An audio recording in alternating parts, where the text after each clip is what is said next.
muito feliz em estar aqui nesta noite mais uma vez. Está muito frio, isso é bom para a gente.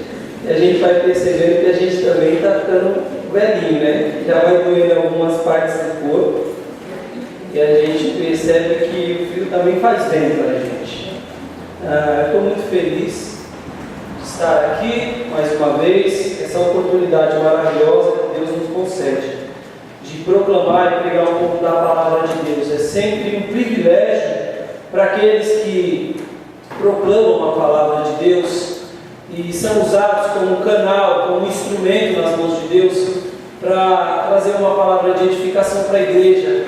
E também é um privilégio quando a igreja está ouvindo a palavra que edifica, a palavra que nos limpa, a palavra que fortalece a nossa fé, a palavra que nos dá referencial para continuarmos buscando a vontade de Deus. Então isso é bondade e misericórdia de Deus sobre as nossas vidas, estarmos aqui hoje. Isso é maravilhoso. Eu queria ler com os irmãos no capítulo 5 de Lucas,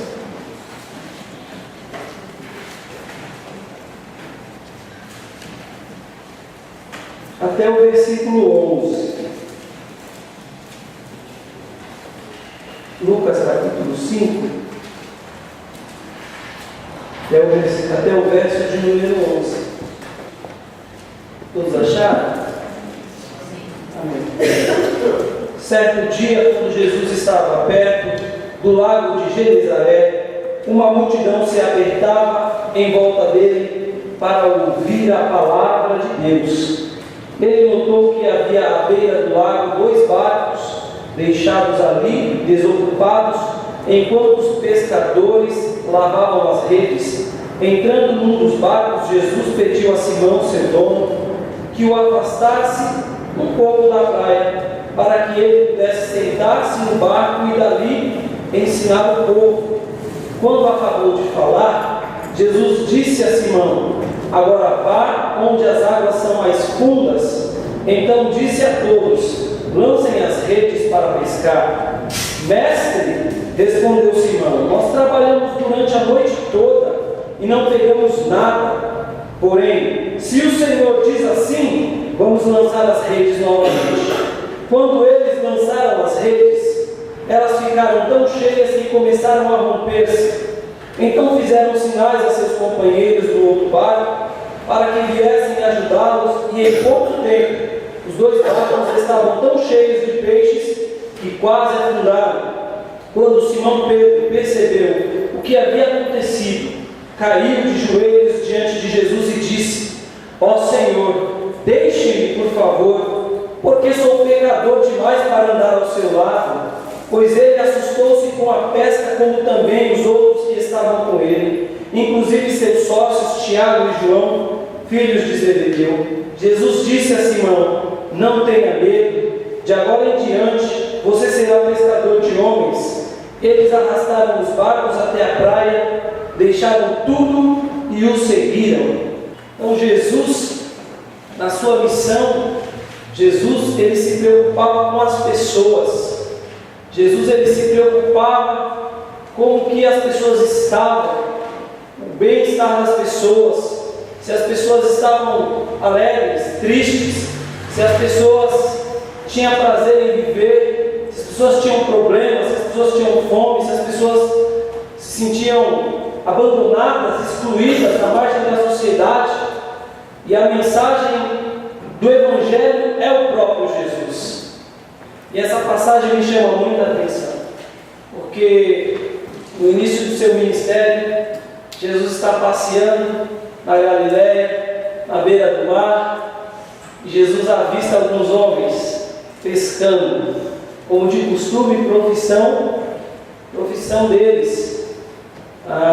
E a gente, na nossa profissão, a gente sempre, através da nossa profissão, a gente alcança dignidade, a gente alcança status, a gente consegue conquistar o nosso sustento, o alimento para a família, e você tem uma atividade. E esses homens aqui não eram diferentes da gente, eram pessoas comuns como eu e como você, trabalha de pintor, trabalha de florista, trabalha de tzaiolo, confeitaria, professor, médico.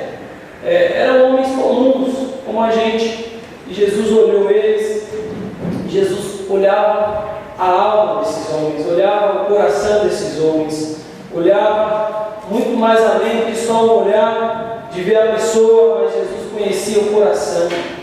E uma das coisas mais difíceis da nossa humanidade é a gente conseguir fazer uma leitura das pessoas no olhar de Jesus Cristo. Porque isso para a gente é um desafio. Porque às vezes a gente não consegue ver na pessoa uma projeção do que a pessoa vai ser, ou se a pessoa é alguma coisa importante, mas todas as pessoas para Jesus, quando ele olhava, ele via na pessoa uma singularidade única, de que essa pessoa portava ali a imagem de Deus, portava na sua essência um pouquinho da grandeza de Deus, porque quando Jesus olhava para o ser humano, ele via no ser humano a obra de Deus. E a maior obra de Deus que Deus criou somos nós, meus irmãos. A coroa da criação. O apóstolo Paulo fala que nós somos a coroa da criação em tudo que Deus criou. Nós somos aquilo que alegra o coração do Pai. E foi por conta disso que Jesus, ele olhando esses homens à beira do mar, ele nos olhou também à beira do precipício, à beira do abismo. Ele nos olhou quando nós, segundo o apóstolo Paulo, já estávamos mortos em nossos delitos e pecados, quando não havia mais solução para as nossas vidas. Jesus viu a nossa miséria e ele desceu até o nosso nível, e em forma de Deus. Ele não teve por orgulho nenhum ser igual a Deus, pelo contrário, ele se fez escravo, se tornou um escravo para nos servir. E uma das tarefas da igreja hoje é descer no nível das pessoas, aonde as pessoas estão, e servir essas pessoas com a mensagem do reino. Porque o texto deixa bem claro que a multidão, ela se voltava para Jesus para ouvir a palavra de Deus. E é interessante que a igreja, quando a igreja proclama a palavra de Deus através da nossa vida, porque a gente acha que pregar a palavra é só aqui no púlpito, e não é. Pregar a palavra de Deus primeiramente é com a nossa vida, com a nossa alegria, com o nosso prazer de servir a Cristo. Jesus era um camarada bem humorado, irmãos. Jesus era um camarada que estava contando piada o tempo todo. Jesus era uma pessoa que gostava de fazer amizades. Jesus era uma pessoa que gostava de cultivar os seus relacionamentos, gostava de conversar com as pessoas. E tem uma das coisas que Jesus faz quando ele chega para os discípulos, é que ele não chama os discípulos para segui-lo antes de fazer amizade com essas pessoas. Está aí uma das coisas que a igreja precisa aprender a fazer com a nossa sociedade. A igreja precisa ser amigo do mundo. A igreja não do mundo que eu falo no sentido do pecado, porque o mundo jaz no maligno, porque está uma perdição total, não é isso. Mas a igreja precisa descer no nível das pessoas para conseguir falar conforme as pessoas entendem. E Jesus, ele descia no nível das pessoas e falava à altura das pessoas que elas entendiam. E aí a gente se pergunta, será que o nosso discurso está sendo na altura das pessoas que elas vivem? Será que a gente acaba às vezes sendo exclusivistas e a gente acaba fazendo um discurso e na verdade esse discurso não condiz com a nossa prática de vida cristã? Jesus, quando ele pregava aquilo que ele era, e ele era aquilo que ele pregava, e a gente tem dificuldade com isso. Mas Jesus, ele não se preocupava com a sua autoimagem, do que as pessoas iriam pensar dele, por ele estar no meio dos pecadores, dos publicanos, dos trombadinhas, enfim, do hipócrita, do religioso. Não, Jesus não se importava com isso. Jesus estava falando com as pessoas de igual para igual, respeitando também a dignidade dessas pessoas. E a gente tem que tomar muito cuidado, meus irmãos, Porque nós, quando olhamos para qualquer ser humano, neste ser humano existe a imagem e semelhança de Deus. Há uma dignidade da parte de Deus nessas pessoas. E Jesus sabia disso e nos ensina isso. Isso para a gente hoje é um desafio, porque a gente vive, às vezes, muito de aparência e a gente dificilmente, na prática da nossa vida, a gente consegue viver os desafios que Jesus propõe para nós. E a gente consegue viver esses desafios quando o nosso coração é tomado pela graça, quando o nosso coração é tomado como Pedro foi tomado. Senhor, afasta-te de mim, porque sou pecador, não sou digno de estar diante do Senhor. É necessário, é preciso nós contemplarmos a grandeza de Cristo, a grandeza de Jesus Cristo, a grandeza da sua obra que Ele realizou na cruz, a grandeza também do nosso pecado, porque é por meio da grandeza do nosso pecado que a gente entende a grandeza da graça de Deus e quanto a graça de Deus faz sentido para a nossa vida. Jesus pregava esse evangelho de boas novas, é o evangelho que leva a boa mensagem, mas é interessante notar também que boas novas também traz uma mensagem de preocupação. Quando Jonas foi para Nínive pregar, qual que era a mensagem dele, Maiara?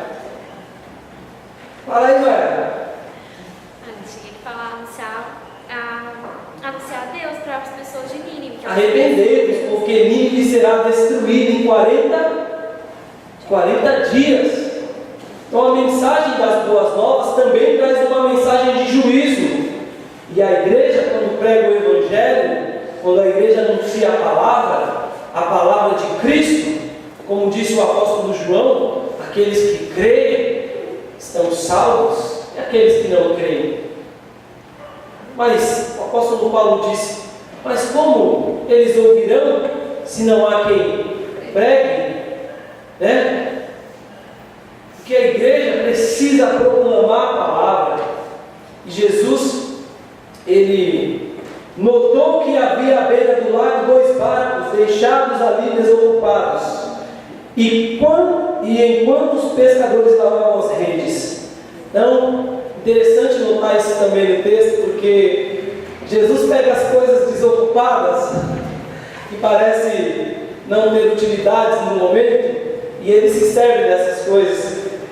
E Jesus faz daquele barquinho seu público, e ali naquele barquinho ele começa a proclamar o evangelho: arrependei-vos, porque o reino dos céus é chegado.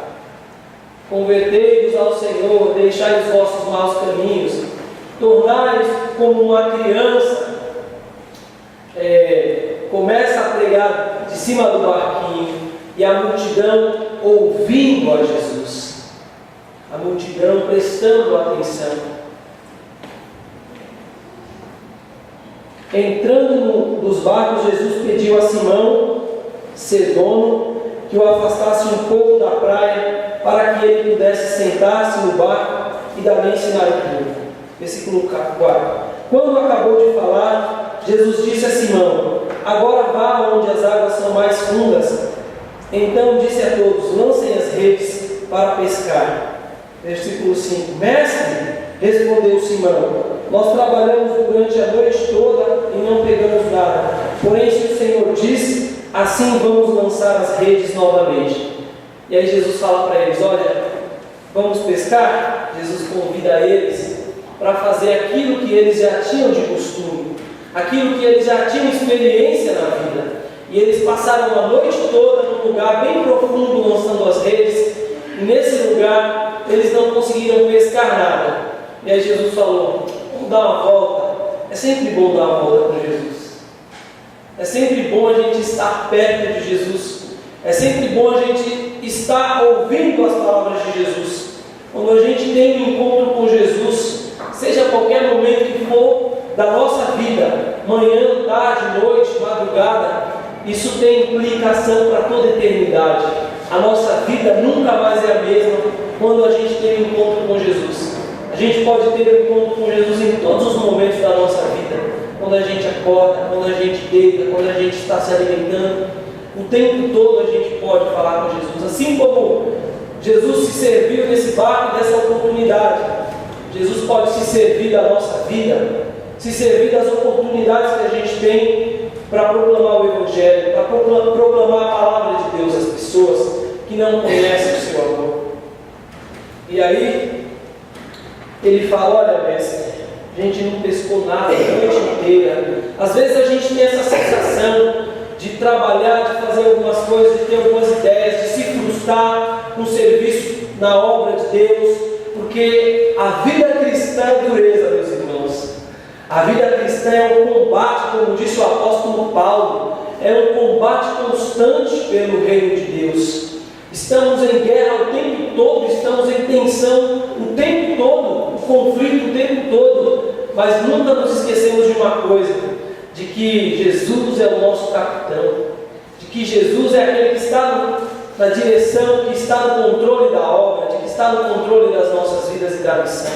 E aí quando a gente se volta para Ele, a gente percebe Ele falando conosco: vinde a mim, todos que estáis cansados e sobrecarregados, eu vos aliviarei. Como eu disse numa mensagem aqui uma vez, às vezes a gente acha que Jesus fala isso só para as pessoas que não conhecem Ele, mas Ele fala isso para a gente também, quando a gente se cansa muitas vezes de muitas coisas que acontecem, e Ele fala: vinde a mim, vamos descansar um pouco, vamos tirar um pouco esse peso, vamos tirar um pouco essa agonia, essa angústia, porque com Jesus no coração a gente é feliz. Jesus estava com os discípulos e os discípulos sabiam que conforme a palavra dele, as coisas iriam acontecer. E a igreja tem o maior privilégio de saber que ela é corpo de Cristo, de que Jesus é o cabeça, como diz o livro de Colossenses e de Efésios, que coloca Jesus no centro de todas as coisas e fala que Deus, Ele está desenvolvendo um plano maravilhoso através de Cristo, onde Ele está atraindo todas as coisas para Jesus, e onde todas as coisas estão se voltando para Jesus, e a igreja participa dessa obra.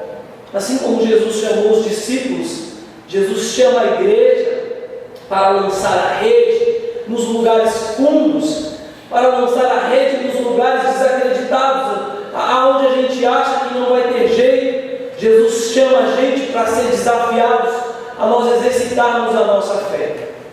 O tempo todo Jesus está nos chamando para exercitarmos a nossa fé. Aonde está a nossa fé? Aonde está a fé da igreja? A igreja depende de quem para a igreja realizar as suas obras, para a igreja realizar a sua missão? Em quem está embasado a fé da igreja? No governo? No sistema do nosso país? Na política? Na prefeitura? Não, em Deus, porque é Ele que supre todas as nossas necessidades em glória, segundo as riquezas de Cristo Jesus. Os discípulos sabiam disso, que quando eles estavam na presença de Jesus, enquanto Jesus estava com eles, Jesus era tudo que eles tinham. E Jesus precisa ser o tudo. Jesus precisa ser o nosso tudo, o nosso bem-querer. Às vezes a gente tira um pouco o foco de Jesus e coloca o foco em outras coisas, e aí a gente começa a se frustrar, e aí a gente se volta para Jesus, e a nossa alma é acalentada, a nossa alma é confortada. Por quê? Porque aos pés de Jesus a providência para as nossas vidas é certa. Como disse o Fidelis, o alimento material Ele supre agora, e daqui 5 horas, 3 horas, dependendo da ansiedade de cada um, a pessoa vai estar comendo mais. Mas o alimento espiritual, quando Jesus nos sacia, quando Ele nos alimenta, nós sentimos prazer em estar com Ele. E o nosso prazer e a nossa alegria, a alegria da igreja, aonde está? Qual tem sido a alegria da igreja? Aos pés de Cristo. Cristo tem sido a nossa suficiência. Será que a igreja tem se preocupado em conhecer mais a Cristo, em beber mais de Jesus Cristo, em se alimentar mais de Jesus Cristo, como Ele disse: eu sou o pão da vida, aquele que comer a minha carne e beber o meu sangue, esse tem parte comigo. O que a gente tem feito da nossa vida cristã, irmãos? A gente tem trazido Jesus para o nosso bar, Mas a gente tem ouvido Jesus falar e a gente tem obedecido Jesus quando Ele manda a gente lançar a rede, né? A gente precisa aprender a depender de Deus, e é tão difícil depender de Deus. A igreja precisa aprender a depender de Deus. O Evangelho é simples, o Evangelho é tão simples, o Evangelho é tão puro. O Evangelho não precisa de muitas coisas, não. O Evangelho só precisa de simplicidade, de coração quebrantado. O Evangelho precisa de obediência. O Evangelho precisa de pessoas que tenham prazer em ouvir e obedecer a voz de Jesus. Deixa eu continuar aqui. Versículo 6. Quando eles lançaram as redes, elas ficaram tão cheias que começaram a romper-se. Então fizeram sinais a seus companheiros do outro barco, para que viessem ajudá-los, e em pouco tempo os 2 barcos estavam tão cheios de peixes que quase afundaram. Quando Simão Pedro percebeu o que havia acontecido, caiu de joelhos diante de Jesus e disse: Ó Senhor, deixe-me por favor, porque sou pecador demais para andar ao seu lado. Pedro cai maravilhado diante de Jesus, pois ele tinha percebido que Jesus não era simplesmente um profeta comum, mas ele era Deus, e Pedro estava diante do divino. Pedro estava diante daquele que era prometido pelos profetas, pela lei de Moisés, pelos salmistas, aquele que era a personificação de Deus, aquele que era o Deus encarnado, aquele que tinha criado todas as coisas. Pedro fala que é isso. E aí, se a gente tivesse a consciência, e se nós, oxalá, bom seria que Deus nos conceda essa revelação de conhecimento que Pedro teve de Jesus, de perceber a grandeza do Mestre. E é automático quando a gente percebe a glória de Jesus Cristo, a única coisa que nos resta é cair de joelhos diante dele, prostrado aos seus pés, buscando como servo humilde e sincero diante desse Senhor cumprir a sua vontade e o seu querer. E a igreja precisa ter uma revelação de Cristo, da sua grandeza, da sua glória, das suas palavras, da sua obra. A igreja precisa se envolver com Cristo, meus irmãos, porque há tantos convites para a gente se envolver hoje, há tantas propostas lançadas nas nossas mentes, há tantas coisas que a gente ouve, a gente aprende, e dessas coisas que a gente aprende, se a gente extrair o que tem de Jesus nessas coisas, a gente fica com mais informações periféricas do que informações centralizadas em Jesus Cristo. E a gente precisa beber de Jesus a cada dia mais. A gente precisa colocar Jesus no nosso barco e obedecer a voz dele. Porque aquilo que para os discípulos estava desocupado, para Jesus era uma ferramenta para ele proclamar o Evangelho. E a igreja ela é rica porque ela participa dessa obra, desse plano soberano que Deus está realizando. Porque quando Jesus fala para os discípulos: olha, eu vou fazer de vocês pescadores de homens, é que os discípulos seriam as iscas vivas que iriam, através das suas vidas, pescar muitas vidas. E será que a gente tem sido iscas vivas na sociedade que a gente vive hoje? Porque o pescador, ele lança a rede, lança a isca no mar, é isso? Ou lança a rede, pesca ou cavalinha. Denis já pescou, né, Denis? E aí como que faz, Denis? Só por aí se jogar a linha lá. E aí o peixe vem. E aí o mar, parece que Jesus ele mostra para a gente que o mar, ele é o mundo, o mar é o mundo.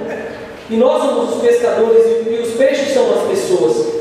Será que nós temos servido de isca para este mundo, para que eles desejem conhecer a Cristo? Né? É legal essa sacada que o texto dá, de que os discípulos, eles seriam as próprias iscas que iriam atrair os homens até Jesus, através da sua vida. E é bem verdade que quando a gente começa a ler o livro de Atos, quando a gente começa a ler alguns historiadores, a gente percebe que eles vão falando que Aqueles homens eram considerados do caminho, por quê? Porque eles viviam de tal forma que as pessoas, quando olhavam para a vida dessas pessoas, percebiam Jesus. Olha lá, o seguidor do Nazareno, olha os galileus lá. E aí, quando as pessoas... Eu lembro que quando eu era mais criança, eu odiava crente. Eu odiava Deus e Amor principalmente, porque a família do meu tio era da Deus e Amor. Então, quando eu passava na frente da casa do meu tio, que era um ponto de pregação, e tinha um monte de música da harpa cristã, e a que eu mais sentia raiva era o glória, glória, aleluia, vencendo bem Jesus. Tinha uma ânsia, e eu falava, meu, esse povo aí, tá, essa religião, esses crentes, não sei o quê. E as pessoas, eu lembro, que falavam mal dos crentes, que os crentes sofriam uma pressão. Quantos lembram disso aqui? Levanta a mão. Que ser cristão aqui no Brasil, pelo menos na década de 90, 85, era difícil. As pessoas tiravam o sarro da gente, as pessoas maltratavam, humilhavam, escarneciam. Olha lá o quadrado, olha lá o Bíblia, né? E às vezes hoje a gente sofre tão pouco pelo Evangelho, tão pouco pela palavra. A gente, quando está caminhando, a gente tem visto tantos escândalos no meio evangélico, no meio cristão, na política, evangélicos que estão representando a igreja, que cometem um monte de papagaiada, e aí vai caindo descredibilidade, e as pessoas olham para a igreja e falam, esses aí não são do caminho, esses não são iscas saudáveis, né? A gente tem que ser isca saudável que atraia o paladar das pessoas. Jesus estava falando para os discípulos que eles seriam pescadores, mas que através da vida deles, eles também seriam iscas vivas, que muitos homens iriam se achegar aos pés de Cristo através deles. Tem uma coisa que a igreja, ela tem como bem supremo é Cristo e a mensagem de Cristo. Finalizando aqui a leitura, versículo 9: pois ele assustou-se com a pesca, como também os outros que estavam com ele, inclusive seus sócios, Tiago e João, filhos de Zebedeu. Jesus disse a Simão: não tenha medo, de agora em diante você será pescador de homens. Eles arrastaram o barco até a praia, deixaram tudo e o seguiram. Os discípulos arrastaram os barcos até a praia, deixaram tudo lá e seguiram a Jesus. Abandonaram a sua profissão antiga e passaram a fazer parte da grande comissão. E Jesus chamou a gente para participar disso. A igreja, indiretamente, ela trabalha para Jesus, participando diretamente da obra de Deus. A gente pode orar pela obra de Deus, orar pela missão. A gente está tendo lá a IBF da Vila das Mercês e o tema é missão. Somos agentes missionários do Reino de Deus. E a gente, como seguidores de Jesus Cristo, nós devemos se envolver com aquilo que é prioridade para Jesus, aquilo que é prioridade para o Pai, para Deus, aquilo que é prioridade para o Reino de Deus. E as outras coisas são periféricas. O que mais a gente tem que se preocupar é com as vidas que não conhecem a Cristo, porque essas pessoas são eternas. E essas pessoas, elas têm a oportunidade de conhecer a Jesus Cristo, conhecer o plano da salvação, conhecer que são pecadoras e que elas precisam se arrependerem e se voltarem a Deus. E a igreja, ela tem que pregar. Nós devemos pregar. Não podemos recuar. E a gente vive em períodos tão difíceis, mas nós não devemos perder o foco. O nosso foco está em Cristo. O nosso foco está na obra de Cristo, na obra que Cristo realizou pelas nossas vidas, nos fazendo novas criaturas. A vida cristã é dureza, tem um lado difícil da vida cristã, mas tem um lado bom, é que nós somos filhos de Deus. O lado bom é que o Espírito Santo ele intercede por nós. O lado bom é que Jesus, o nosso amigão, ele está à direita do Pai intercedendo por nós. O lado bom é que o Consolador, ele está nos guiando. O lado bom é que nós estamos com Cristo nas regiões celestiais e que nós não tememos as mudanças que acontecem, os perigos que acontecem no mundo, porque nós estamos com Cristo. E Jesus chamou a igreja para estar aos seus pés. Jesus chamou a igreja para a igreja pegar o seu barquinho e servir para Jesus proclamar a palavra. Jesus chamou a igreja para a igreja descer no nível das pessoas, não se conformar com a prática de vida que as pessoas levam, ou com o pecado, mas falar para essas pessoas à altura delas, para que elas entendam a mensagem. E a gente precisa entender também que a igreja está passando por mudanças e que nós devemos perceber essas mudanças, fazer parte dessas mudanças e acompanhar essa mudança. Porque as pessoas mudam, mas o que importa é que a palavra de Deus ela permanece a mesma. E é o referencial que nós temos que ter, a palavra de Cristo, de que nós devemos continuar lançando a nossa rede, onde a gente lançou o dia anterior e que não teve resultado, mas a igreja continua lançando a rede sobre as palavras de Jesus, porque a missão que Jesus começou, a igreja continua realizando. Bom, eu fiz uma anotação aqui, que foi a frase que eu já falei: o encontro com Jesus sempre tem consequências eternas, e as pessoas que se encontram com Jesus, essas pessoas nunca mais são as mesmas. Isso é maravilhoso, que a igreja continue aos pés de Cristo, que nada, meu irmão, que nada tire você dos pés de Jesus. Uma certa pessoa disse para mim: se acontecer isso e isso, eu vou parar de ir na igreja. Mas o seu objetivo não é só ir na igreja, o seu objetivo é estar aos pés de Cristo. Uma outra pessoa falou para mim assim: fulano não é mais crente. Eu falei: então nunca foi. Porque ser crente é conhecer a Jesus e se deleitar na glória e na grandeza e no poder de Deus, na soberania de Deus. Eu estou passando fome? Estou passando fome para a glória de Deus. Eu estou sem roupa, como Paulo disse, estou sem roupa para a glória de Deus. Eu estou sem pescar como os discípulos, está sem pescar para a glória de Deus. Se Jesus está no barco, Ele supre e providencia todas as coisas para as nossas vidas, porque Ele tem cuidado de nós. Ele não somente nos ensina, Ele nos prepara para fazer a obra, nos prepara na santificação das nossas vidas. Jesus nos prepara para nós nos arrependermos. Quando a gente peca contra Deus, não pense você que a gente se arrepende porque vem um sentimento de bondade em nós e fala: oh Deus, eu pequei contra o Senhor e reconheço que eu sou falho. Não, meus irmãos, o que acontece é que o Espírito Santo vem e nos convence, porque a nossa humanidade está tão falida, porque a gente precisa do auxílio do Senhor, até para a gente se arrepender, para a gente orar, para a gente ter fé, para a gente fazer a obra. E tudo que nós fazemos para Deus é a ação de Deus em nós. Não existe nada que nós possamos fazer que não seja por meio da graça e da bondade de Jesus. Jesus falou: sem mim nada podeis. Ele falou: eu sou a videira e vós sois. Aquele que não estiver em mim não dá. Então, a gente precisa estar em Jesus. Nossa vida precisa estar em Cristo. Essa estrutura um dia vai acabar. Tudo isso vai passar.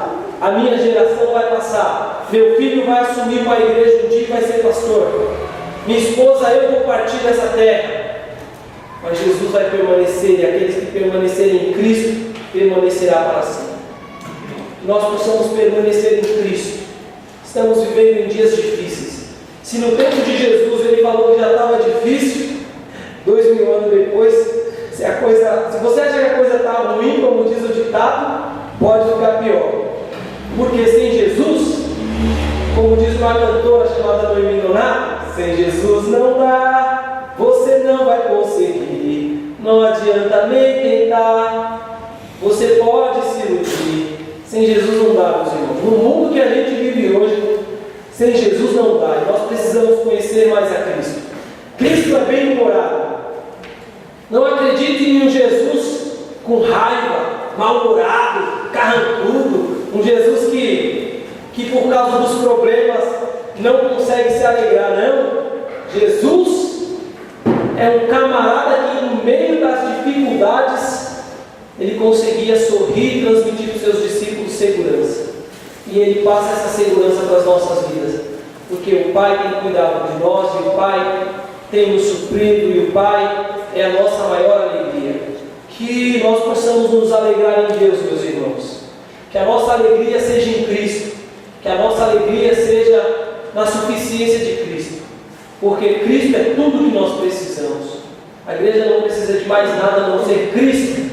A igreja não precisa anunciar mais nada a não ser Cristo. O que as pessoas precisam não é a teologia da prosperidade e nem os bens materiais para elas mudarem de vida socialmente, alcançar um patamar econômico melhor, viajar para Cancún, para o Havaí, ter uma vida bem de regalia. As pessoas precisam de Cristo, as pessoas estão mortas espiritualmente.